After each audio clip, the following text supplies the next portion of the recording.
Okay, so last night I made a video and it wasn't really good, so I'm gonna do the other half of the video and then I'm gonna rewatch that video and then see if I need to really redo it because I know it's like certain parts I fell asleep on during the video, like it was 2 o'clock in the morning. But anywho's, I'm gonna start with where I left off before my phone died. Mary Whitton Calkins was the first woman president of AP.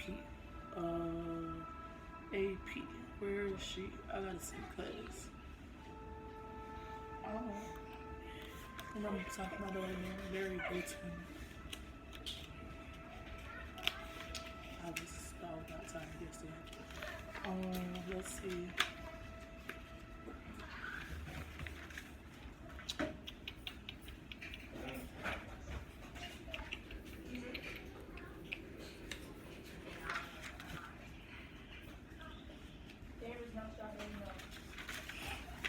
What is AP?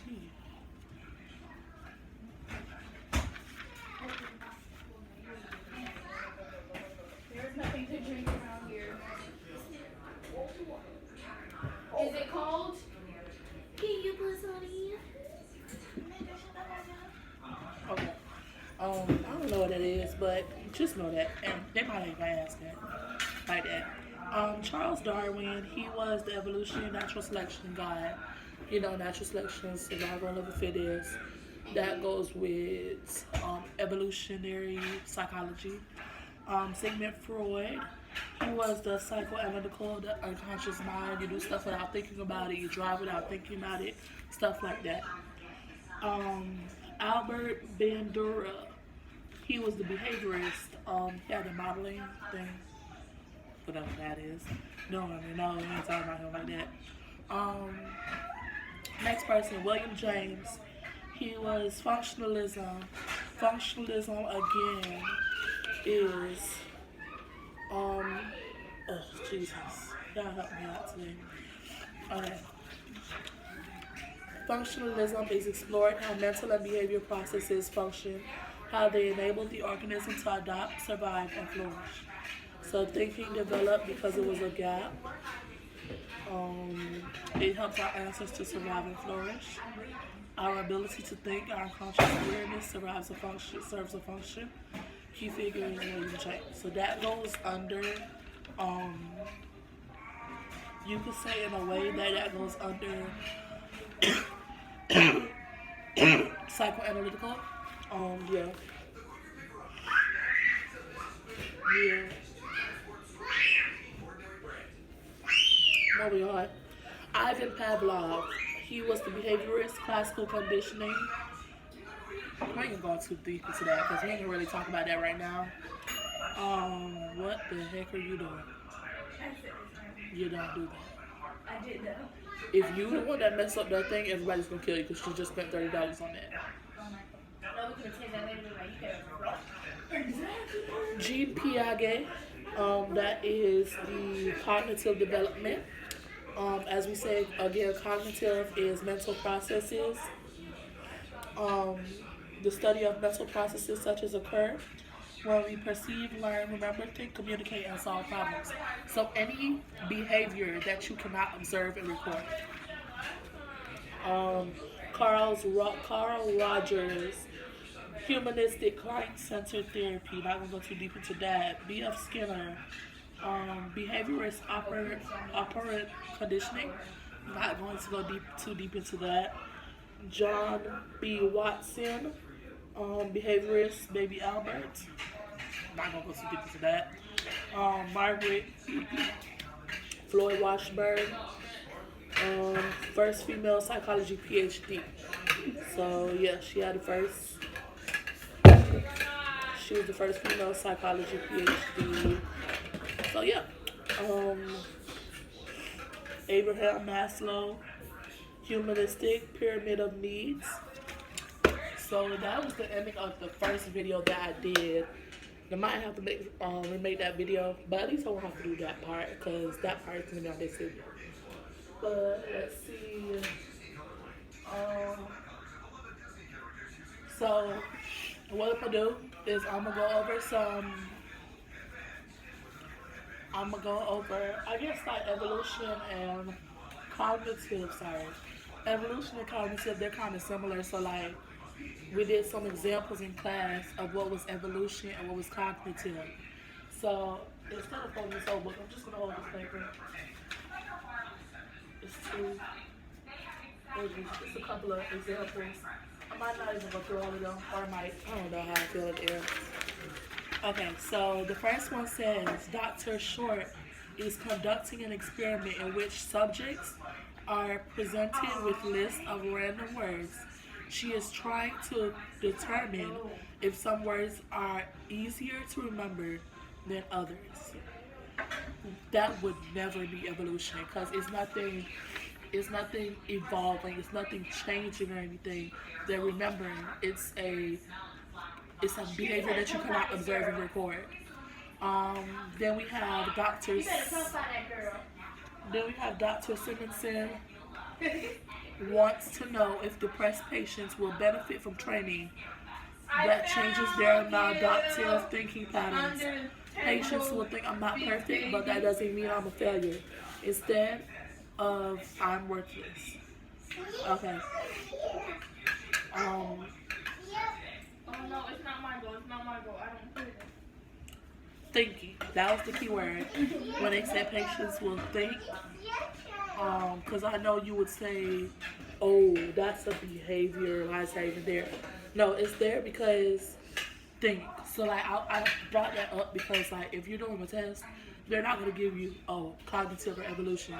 No, you might put behavior. You have to look for keywords. That keyword think.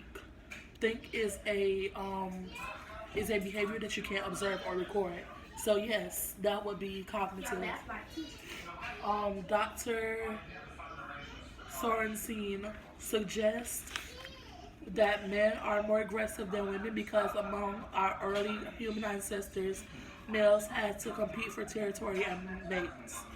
So that is talking about stuff early on and how we progressed into our modern days. So yes, that would be evolution. The next one. Sorry. The next one, Dr. Custer believes human beings developed a sense of morality and justice because limiting conflict has helped humans survive. Dr. Custer believes human beings develop a sense of morality and justice because limiting conflict has helped humans survive. Evolution is natural selection, survival of the fittest, everything. So yes, that would go under evolution. Dr. Blair thinks one of the reasons parents develop strong attachments to their children is that such ties have promoted the survival of infants and thus the species. So, I mean, you wouldn't really tie that to anything else. That would, survival. Once you see survival, it's going to be evolution. Once you see something like think, learn, I ain't gonna lie, because I think behaviorism, or is that humanistic? Growth and potential. And then humanistic is, I think it has something to do with learning too. But we'll get into that because I have more notes on that. Anywho's, Dr. Franz believes that a healthy fear of dangerous animals helps early humans survive. And that is why many modern humans fear snakes and spiders. That is evolution. I said the keywords. You should pick that up. Dr. Hoff is trying to determine if genes determine personality traits. I'm so sorry. I lied to y'all. I thought this whole thing was just evolution and cognitive, but it's other stuff in here too. So at least we'll get to go over everything. Genes, you already know genes are, biology talks about the genes. So bio, life, like if you do a biography, that's the life of somebody. I think an autobiography is someone writing about their own life, but it still has to do with life. So it would be biological psychology. Um, yeah. Dr. Leos has discovered a gene that is responsible for a particular type of Alzheimer's disease. So, gene that is affecting people, it's a disease. So that is biological um, psychology. So sorry. Um, okay. Dr. Olsen wants to know if intelligence is genetically influenced. Gene, genetic, okay, genetics, biological, anything that have to do with like, I guess like birth and stuff. But I ain't gonna lie, like I said, we're gonna get deeper into the notes. Um, so yes, that is biological psychology. Dr. Clay suspects that his client's difficulty is established successful romantic relationship stems from an unconscious hatred of women.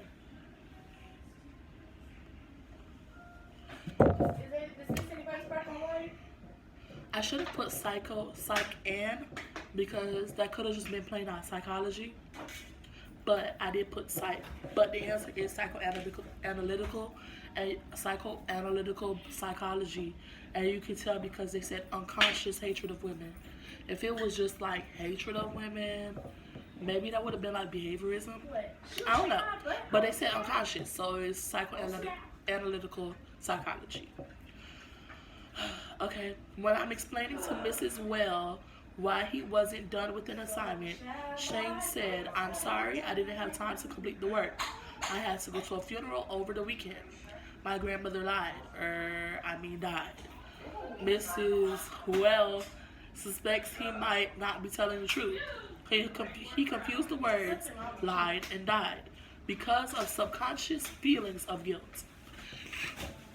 So he lied unconsciously, like in a way, y'all get what I'm saying. He lied unconsciously, like he didn't mean to like say, but it's eating at him and it's unconsciously bothering in the back of his mind. So yes, that is psychoanalytical psychology. Let's see where we at. Okay. Oh Jesus, I don't think I'm doing all that. I might pick a few. Okay. Oh Jesus. Okay. Dr. Adamson is trying to determine which problem-solving strategies adults use when attempting to solve a word problem. So,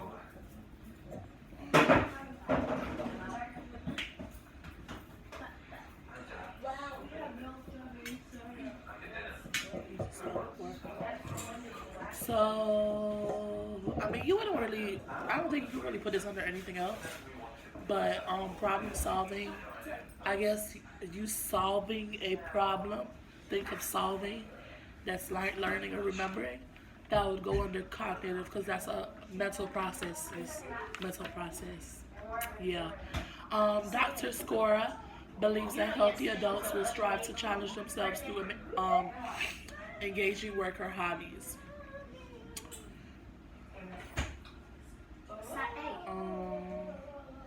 Let's go back over. The answer is humanism, but let's go back over. Should I go over it?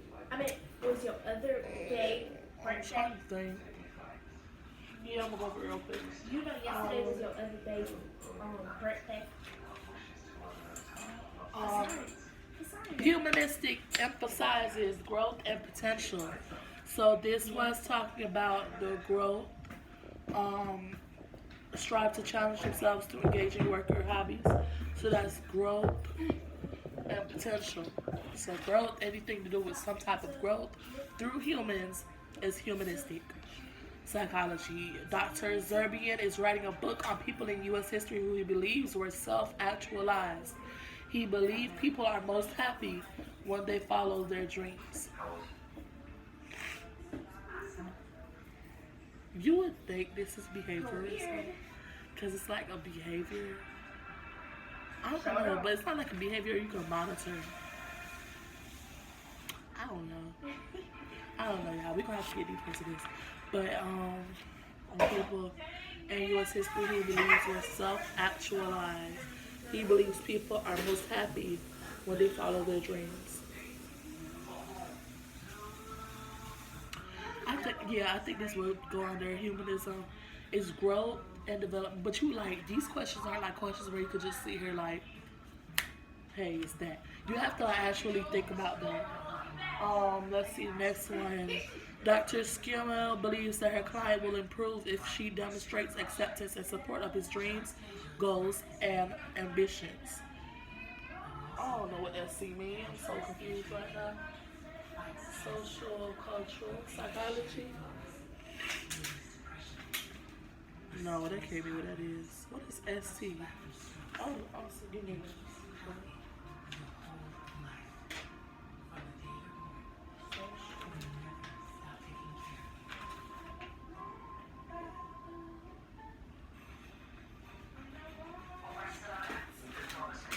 It gotta be social culture.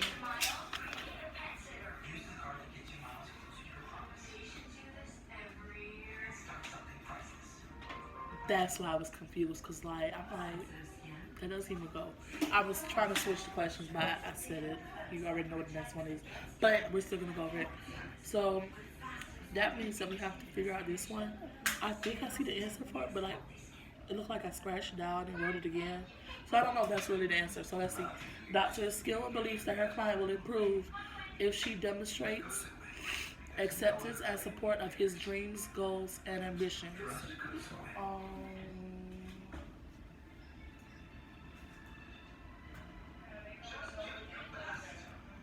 okay.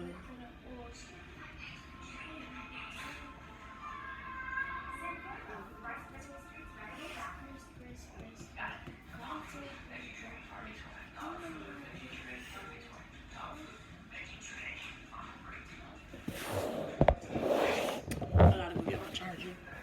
But like, let me try to finish out at least this page. Um, I think this is humanistic.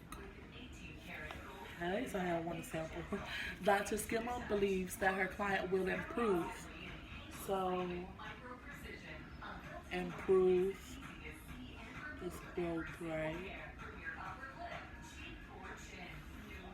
Will improve if she demonstrates acceptance and support of his dreams, goals, and ambitions. Yeah, I think that's humanistic. That should be humanistic. Dr. Doden wonders if Western approaches to psychotherapy are as effective in China as they are in the U.S. That is social psychology. It's in different social people social with each other in different cultures. Dr. Oliver believes that his client is depressed because her school and her parents are blocking her from following her dreams of becoming a dancer. Um, depression is depression is like something you can't see. Like some people think you can, but sometimes you can be depressed in your mind, and you can't see that all the time. So yes, that is cognitive. It is a mental process. You can't you cannot observe a behavior kind of like you get what I'm saying. Yeah. So anytime you hear them talk about a doctor examining like a behavior or something. Okay, let me see, because behaviorism.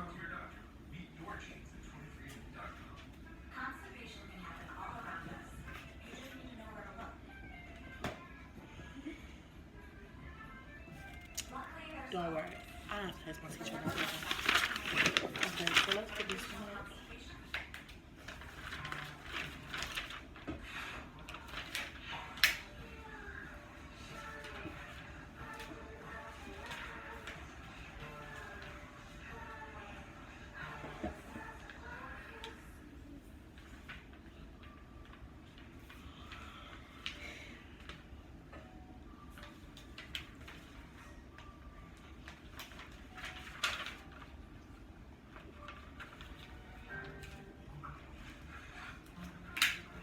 I'm gonna ask my teacher about that, but we're gonna take the test tomorrow. So like,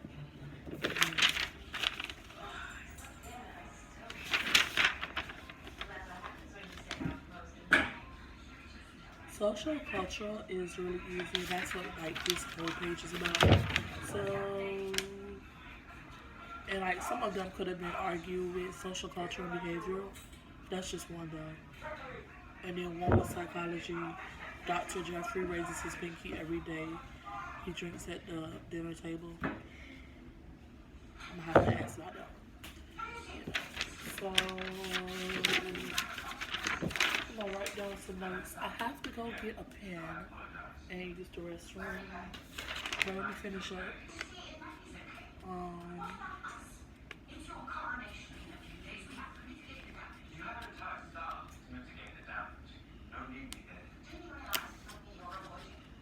okay. So yeah, when I come back, I'm gonna start on the next part of it, and I think I'm gonna just start a new video.